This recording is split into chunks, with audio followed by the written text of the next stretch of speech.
Hi, this is Tim Hinton, the Beast of the Marching Arts. I'm the host of the Marching Roundtable podcast and the creator of marchingartseducation.com. Thanks for being here at our YouTube channel. We hope you'll subscribe so you can see exclusive live interviews, plus excerpts from podcasts, webinars, and interviews from live events. This is really the best way to find out what you might want to go back to our website and see an entire conversation. Thanks for being here. We hope you'll subscribe to our channel.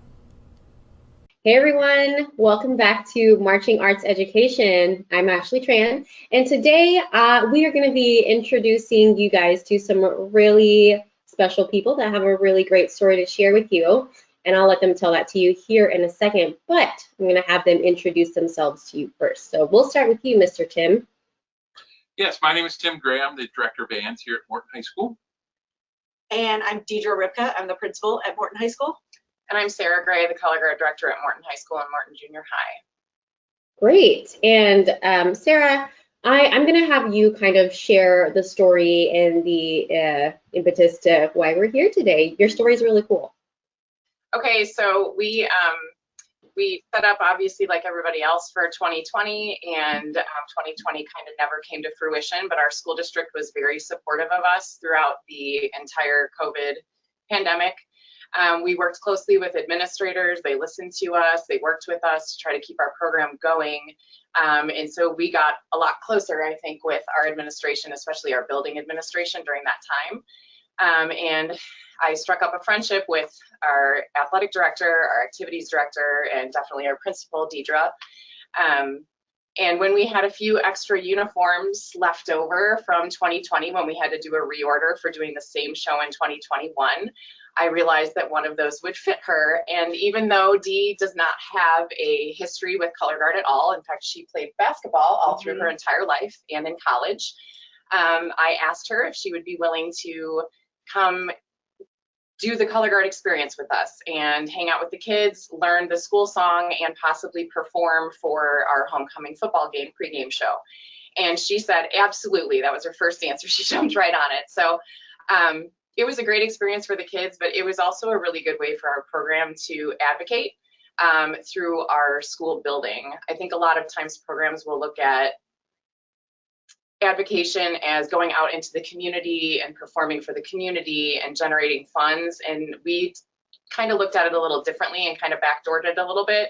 We already had a relationship, and we just wanted to deepen that with people who gave back so much to us during COVID. So I think it turned out really well, and she had a great time. She did so awesome. It was fantastic.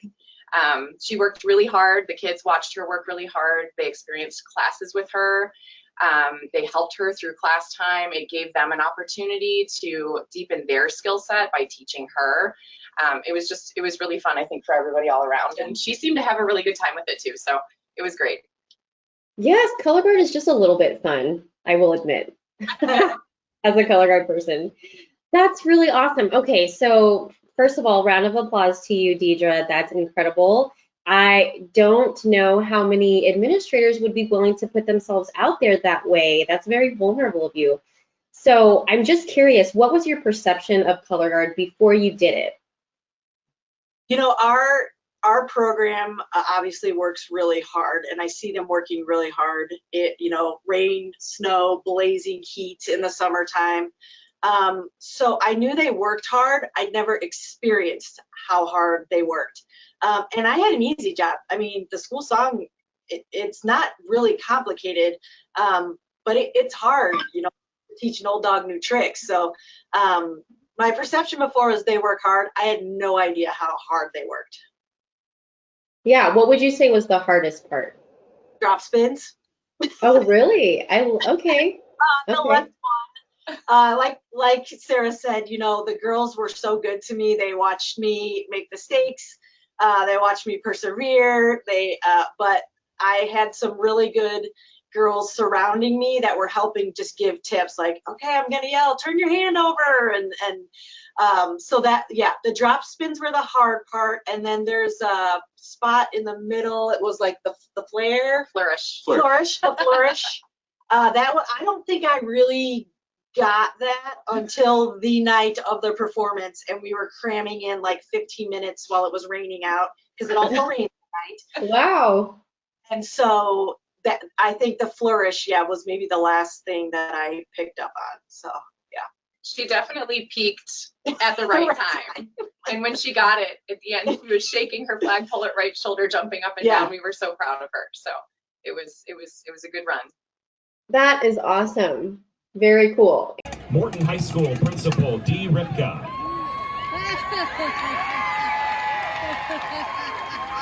Mrs. Ripka has worked hard over the past few weeks to join the Morton Marching Band as a member of the Color Guard for our homecoming pregame show. Let's welcome her to the field.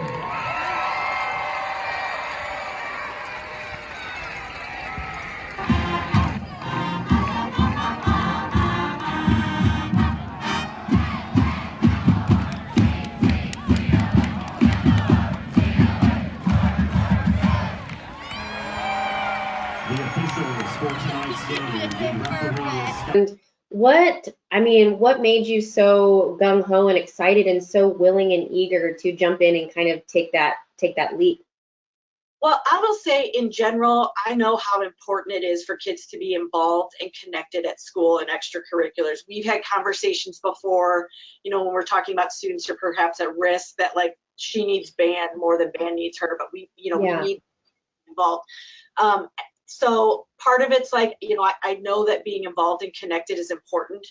Part of it is I don't get to meet these kids as much. We've got 1,000 kids in our high school. And so I don't get to spend like that kind of time with a group of students very consistently. And also I saw it as an opportunity just to get to know them in a place where they felt confidence and they felt like they were experts. And part of it's just, I just wanted to support our marching band too. And that program, they have brought so much pride to our school and our community, that for me to just be a little part of that, it was really awesome. It was really fun. That's great. If I can add to that, the reason why I kind of ran with the idea that I had is because we have a pretty big social media presence with our school. Our administration gets out there with the community and shows them kind of what's going on in the building daily, and they keep that up over the summer. And I did see Mrs. Ripka was consistently participating in classes that were offered over the summer for the students. I watched her working with plants, with the science class. I watched her walking into math classes, all of those things, and participating in those and showing kids that she was there working with them and she was interested in what they were doing. And she did jump on it quickly and say to me that she doesn't get to know our kids. And it was kind of a source of like shock for her that she goes, I don't even know some of these kids' names because they're never in my office. They don't have a reason to be in my office because they're so busy doing these good things and showing the community surrounding us how great our school is. They're never in here. And she was learning names while she was in there. She created personal relationships with those kids. And honestly, they'll never forget it. They will never forget the effort that she put forth for them and for the organization as a whole, and that she stood there and took pride standing out there with them in our ensemble, and that means the world to those kids. And it's a connection that they would have never had we not done this and had she not been so willing to participate. Oh, absolutely. And Tim, how do you feel like this has impacted the kind of the overall student bodies, or even the community, maybe even their perception on the band program? Do you feel like there's been any change after that? Well, we have a really strong connection with our community, and that's all gone really well for us over the years. But having an administrator show support is so huge to the students, especially. I think that's the biggest one. It really just shows them that we're not just an outsourced part of the school. And I don't think anybody thinks that because we're 20% of the school in terms of our numbers, but because it's pretty noticeable when we leave the building, Right. But it's great to have administrative support. I mean, you just don't see that in many high schools ever.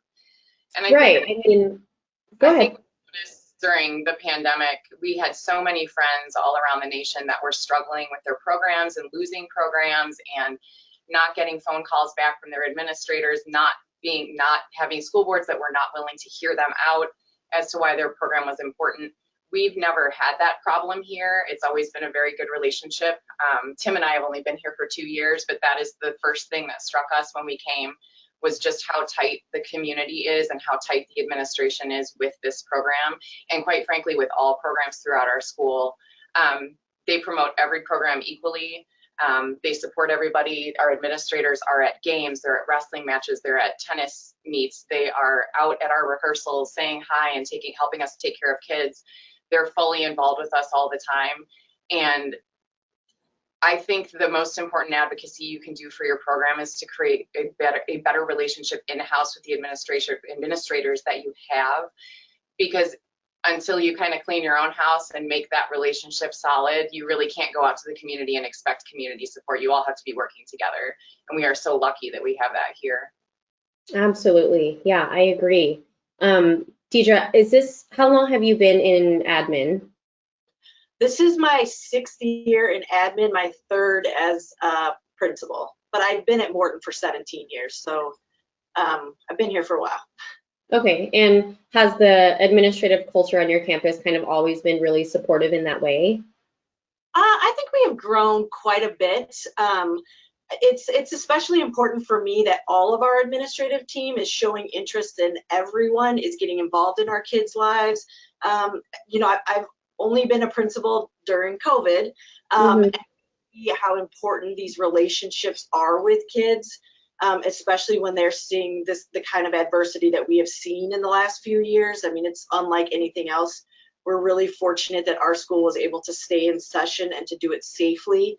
And we're really lucky that even during COVID, our programs and our activities still went on. We knew we had to do them safely. We had to reimagine how we were doing them, but everyone, admin, our coaches, our sponsors, our directors, they were all committed to maintaining that connection for our kids to our activities. Yeah, absolutely. And, something that strikes me as impressive also is that I feel like a lot of administrators would just kind of write it off as, I really don't have the time. I have too many other things I have to deal with. How did you manage to fit in practicing with the color guard in your busy schedule as a principal? I put it on my calendar, and Sarah helped remind me. But I just felt honored that they would ask me, honestly. I mean, they also have very high expectations, and they have a schedule to keep, and they have competitions that they're getting ready for. So, I mean, Sarah and her color guard girls gave up 2 classes to teach little old me the school song.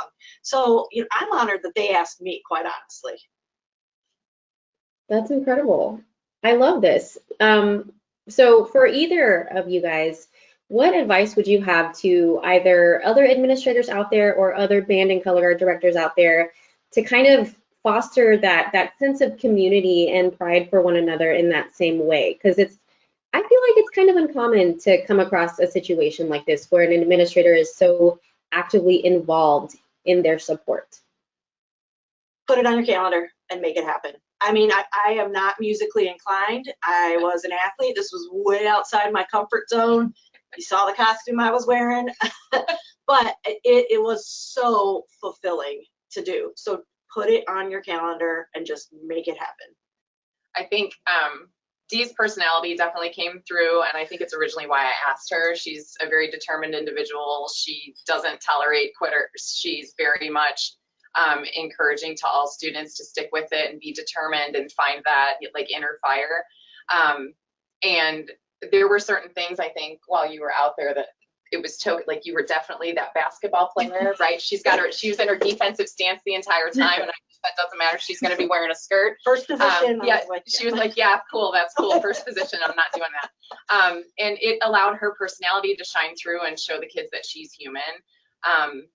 And I think that that's so incredibly important to take the time to do that, so they could see who she really was, instead of this principal that, she's back in this office. We don't see her very often. We see her in the hall. She waves at me, but I don't really know who she is. She's just my principal. She's got the Morton M on her shirt. But she's also a mom. She's also been a coach. She's also been a player. She understands the level of determination and willpower that it takes to make it through a hard season like we have every year. She has to do things that she doesn't normally like to do. And sometimes she finds that she'll do something that she didn't think that she would like, and she really loves it, But I think your first step to getting something like this to happen is to just foster good relationships. The nicest thing I think about Morton that we really saw shine through during COVID is that we all played for the same team. We all worked together. I could come to Dee's office and ask a question about the color guard, and she took it just as seriously as the athletic director coming and asking questions about a schedule with IHSA. We're all on the same team. We all are equal players. We all play equal parts in this. And if you can foster a relationship by being kind to your administrators and encouraging them during times of trial, Deidre's first year as principal ended in COVID. It was very challenging. I've never heard her say that, but it's, out loud, but I know that it was very challenging, and she's been one challenge after another. And since we were all playing for the same team, she'd send out an email, and every so often I would reply and say, like, you're doing great, thank you so much, because I'd find something in that email that benefited my group, and I would draw attention to the fact that she was making things easier. She was making things safer for our kids. She was allowing us to continue in a safe manner. And just sending that 3-line email and her talking back to me and us starting to have conversations in the hallways and us meeting in the mailroom and things like that started to happen. So if you don't have a great relationship with administrators right now, it doesn't mean that it can't happen. You have to start fostering that relationship on your own and allow them to understand that you're playing for their team too.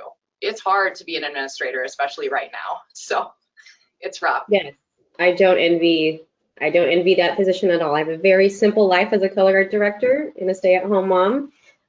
So I guess I'm thinking about all of the really young instructors out there, like fresh out of drum corps, still in college, maybe even.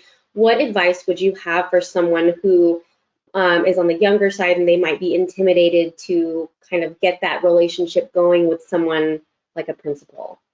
Yeah, man, it's been a long time since I've been that person. A long time.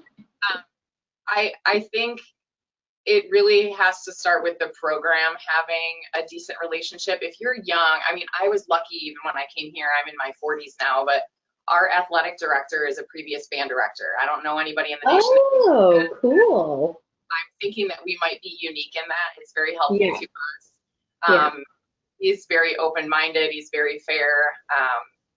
We still have trials and tribulations as far as facilities and stuff, because we are a school that's between 900 and 1,050 kids, depending on the year. We're very tiny. We only have 2 gyms. We only have 2 fields. So we have all those same problems. We don't have to yell and scream to get our way. But if you're young, I think just honestly emailing and making an appointment with the athletic director, if that's who's in charge of activities for your school. We are lucky in the way that we have an activities director and an athletic director.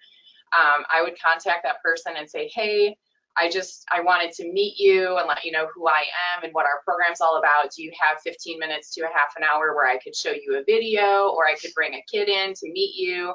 And they can kind of talk to you about what their experience is and how they think it might, benefit the school district for us to have more kids involved, find ways to get that administrator involved, invite them to a rehearsal after that.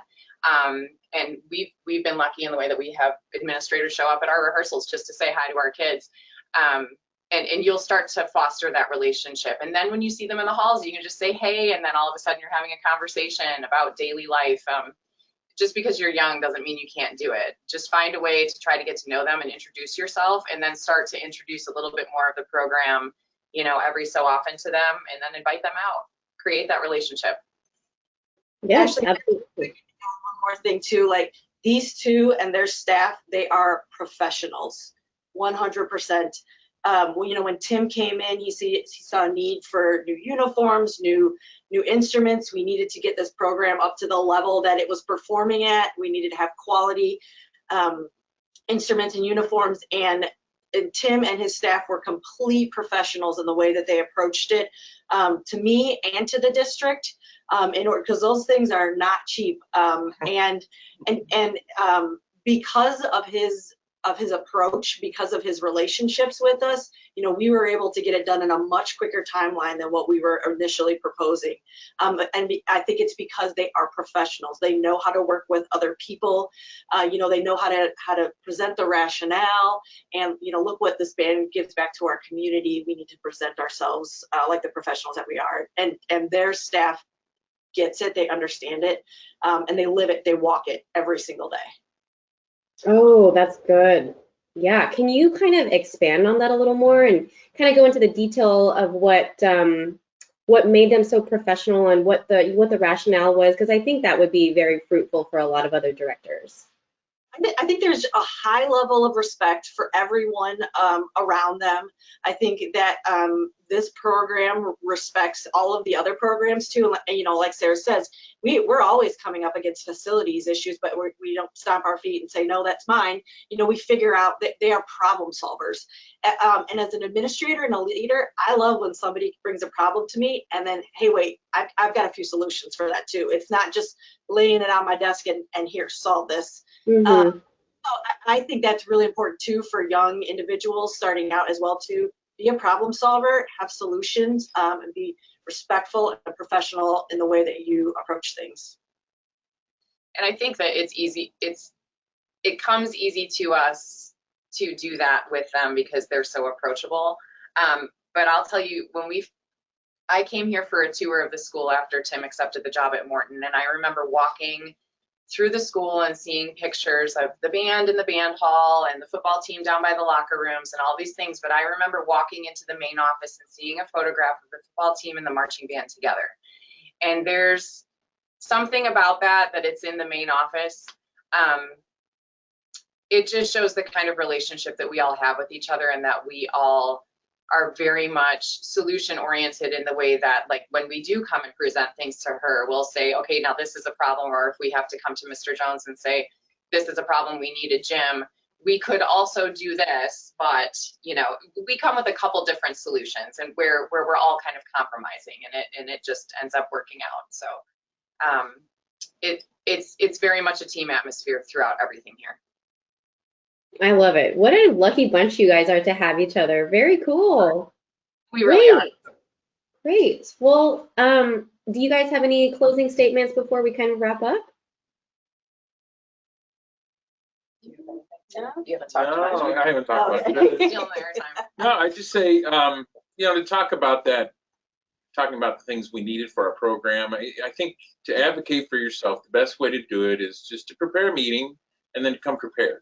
You know, have your stuff.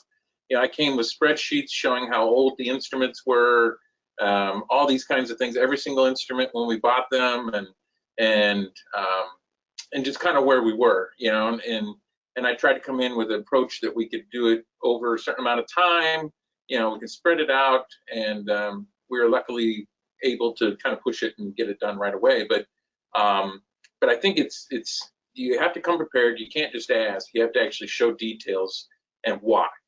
You know, to be honest, like we have this awesome program here at Morton, and it shouldn't happen. Like, honestly, it's a little small school in Central Illinois. There's nobody really like us around here, you know, and it's kind of unusual. And so it has to have an unusual approach too, you know, to how that happens. And so you kind of have to advocate different ways, and we're lucky that our admin does that, because we wouldn't be able to have it in this middle Central Illinois thing.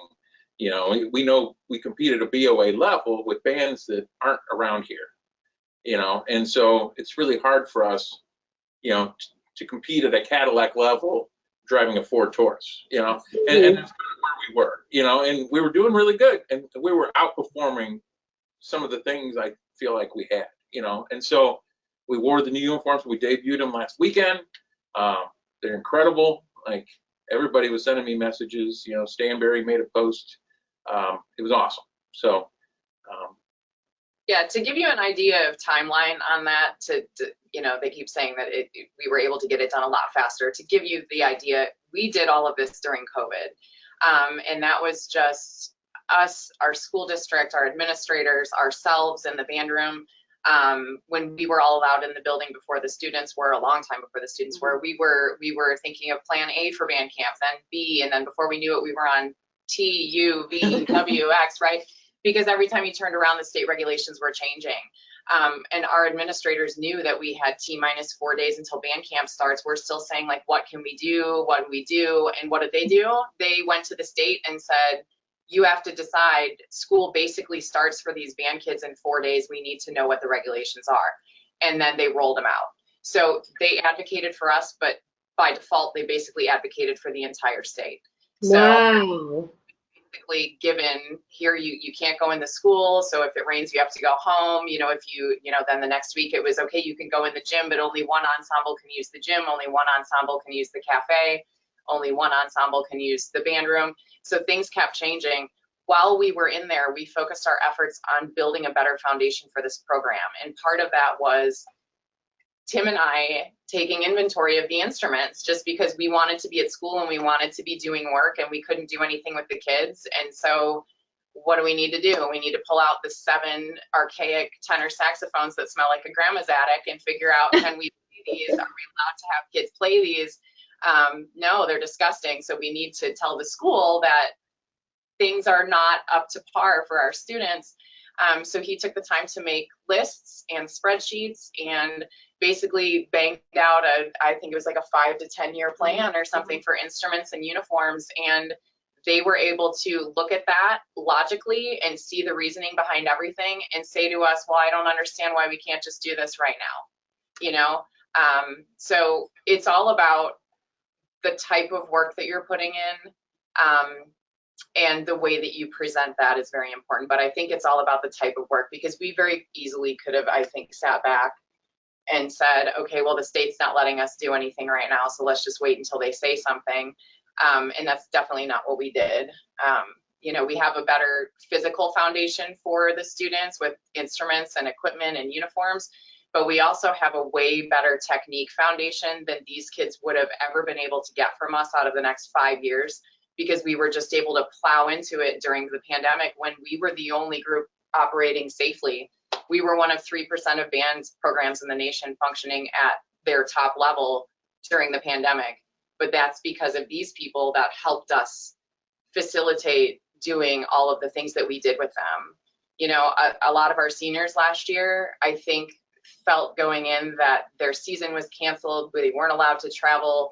They lost everything that they ever knew band to be. And all of my seniors came to me at the end of the year and told me that was their favorite year. It was the year that they felt they learned the most. It was the year they felt the most connected to their peers and their community and their program. And it's the year that they took the most pride in. And it's because all of our students, all of our faculty, all of our staff, and all of our administrators all worked together as a team to create the best product we could for our kids. So it's all about teamwork. I love it. That's so great. I think a lot of people have a lot to learn from you three and your team. That's incredible, you guys. Wonderful work. And Deidre, are you going to be participating in any Winter Guard activities? Well, I haven't been invited yet, but I will tell you the last football game we had, I was spinning my umbrella like the flag. I just, all of a sudden, I'm spinning like drop spin. Holy cow, Well, what's going on here? Winter does take place on a basketball court, so I feel like It does. Your home turf. I think we'll give her a snare drum now. I love. Just make your way through all the sections, right? every year. I'm game. I'm Yeah. game. Let's do it. It's Just good. put her on a drum major podium. It's fine. That actually, Very cool. Well, thank you so much for taking your time out of your busy day to chat with us. Thank you. thank you. Thank you very much for having us. Awesome. Thank you, everyone at home, and you can catch us. You can catch us on our Instagram at Marching Arts Education. Thank you, Ashley. You guys were wonderful. Deidre, you're like really exceptional. Like, you guys are so lucky to have a principal like that. That's amazing. I just really want to say I'm really impressed. We say it all the time. Oh, we do. We say it all the time. We tell everybody. My face is getting redder and redder.